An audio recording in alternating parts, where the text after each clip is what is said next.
In Scotland, we have one of the most concentrated patterns of land ownership in the world. 421 landowners own 50% of privately owned rural land. We're an outlier in comparison to Europe, where more diverse land ownership is the norm. This long-standing unfairness and the negative impact on our rural communities has been raised by the Scottish Land Commission and others before. Scotland's land must be an asset that benefits the many, not the few, playing a leading role in sustaining thriving rural communities, tackling the climate change and environmental crises, and continuing sustainable food production. Yes. Douglas Lumsden. I thank the Cabinet Secretary for taking the intervention. From the evidence we heard at committee, the majority of those that gave evidence were of the opinion that this bill would not actually realise the aims that set out in the bill. How would you react to that? Always the Chair, Cabinet Secretary. I thank Douglas Lumsden for raising that point, because I obviously listened very carefully to the evidence that the committee received and listened to their concerns. And I think there was broad support for a range of measures that we've brought forward. But of course, I want to make sure that the bill is in as strong a place as possible, which is why I welcome the recommendations that have been made by the committee in its Stage 1 report. And I look forward to working with both yourself and others across this chamber as we look to strengthen the provisions that are in the bill. Now, our land reform journey goes to the very heart of the debate about the kind of Scotland we want, a fairer society, that land of opportunity. Land and tenancy reforms are not new. From hard-won rights and early crofting acts to more recent reforms, people and communities have always been at the heart of the need for land reform. The Agriculture Scotland Act 1948 reformed agricultural tenancies to provide tenants with security of tenure, enabling them to invest in and improve their farms for increased productivity, ensuring food security during a critical period. Just as the proposals in Part 2 of this bill will enable our tenant farmers to access support and deliver on climate, biodiversity and sustainable food production, ensuring a prosperous future for tenant farming families. All of these were so-called controversial reforms at the time, but they were the right thing to do. Then, just as now, it was about people, fairness and dignity. Previous land reforms have improved the lives of ordinary Scots, just as our proposals will.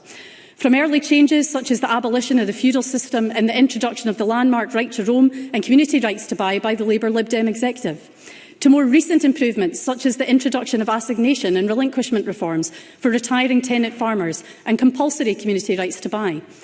The establishment of the Scottish Land Commission in the 2016 Act by one of my predecessors, Richard Lochhead, was another milestone, ensuring we now have a continuing focus on land reform. The Land Commission has made a significant contribution, developing policy and driving positive change on the ground, with the Tenant Farming Commissioner instrumental in improving tenant-landlord relationships. It's easy to take the rights that we have now in Scotland for granted. There are now over 200,000 hectares of assets in community ownership. That's 2.7% of the total area of Scotland.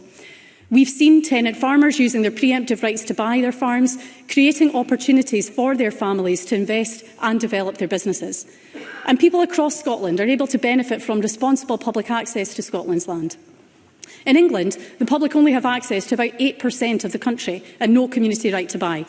Things are better in Scotland and we should be proud of our land reform successes. I'll take a point from Rachel Hamilton, given I've already taken the intervention. Rachel Hamilton. Thank you to Mary Goujon for taking the intervention. Does the Cabinet Secretary believe that there could be a conflict of interest because Scottish ministers have to be answerable to the decisions that are being made on 10% of the land that the Scottish Government own? That's 728,000 hectares that hasn't been addressed in Stage 1. Cabinet Secretary. The member raises an important point, and I recognise that the Scottish Government is a significant landowner in Scotland, but I don't believe that there would be a conflict of interest in terms of the proposals that we've brought forward. Now, I want to set out how the proposals in this bill will deliver for communities, small landholders and tenant farmers across Scotland. Land management plans will mean owners of the largest landholdings will need to engage with local communities and publish a plan showing how they use their land and how this supports community sustainability and priorities like climate change. I know there are landowners who already do this, but there are also communities who are in the dark about the plans and even the identity of the owners of the land where they live and work. This bill will mean that transparency and community engagement won't depend on a community being lucky enough to have a good landowner.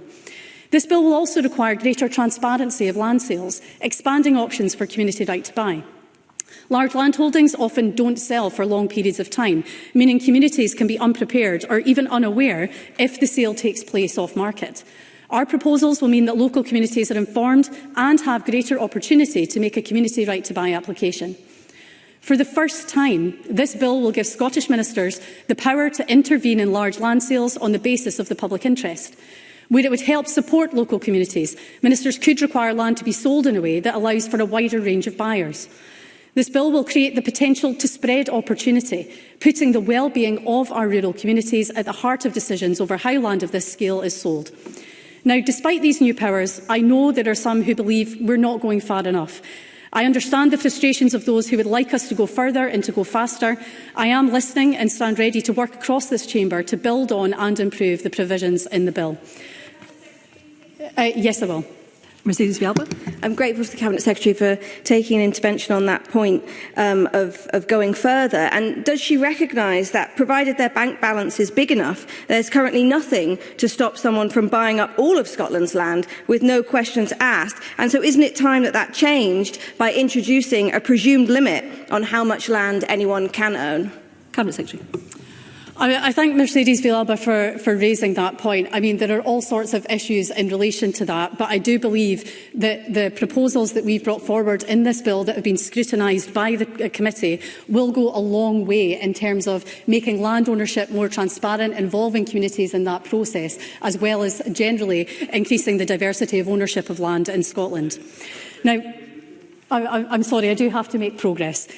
We have to recognise that reform must be carried out in a way that is fair to all parties, is supported by evidence and deliverable within the resources and current powers of this Parliament. Now, the measures in Part 2 are essential reforms which are needed to deliver equality of opportunity to Scotland's small landholders and tenant farmers. We want to offer our tenant farmers a future which we would want for ourselves, one with security and dignity at its heart. We want a vibrant tenanted sector, ensuring we have opportunities for the next generation. More diverse land ownership is not incompatible with these aims. All we have to do is look to Europe. Whether it's France or the Republic of Ireland, we have in them examples of how a vibrant tenanted sector can be achieved. The key difference is they have the fiscal powers necessary to encourage those changes. Now, I'll keep working with all partners and across this Parliament to ensure momentum continues to build a stronger, more resilient tenancy sector. This bill ensures that tenants today and those in the future have a level playing field, enabling them to deliver improvements to the land they farm to become more sustainable and productive, enabling tenant farming families to better access the new agriculture support and rural framework so they can play their part in delivering on key government priorities. After all, tenant farmers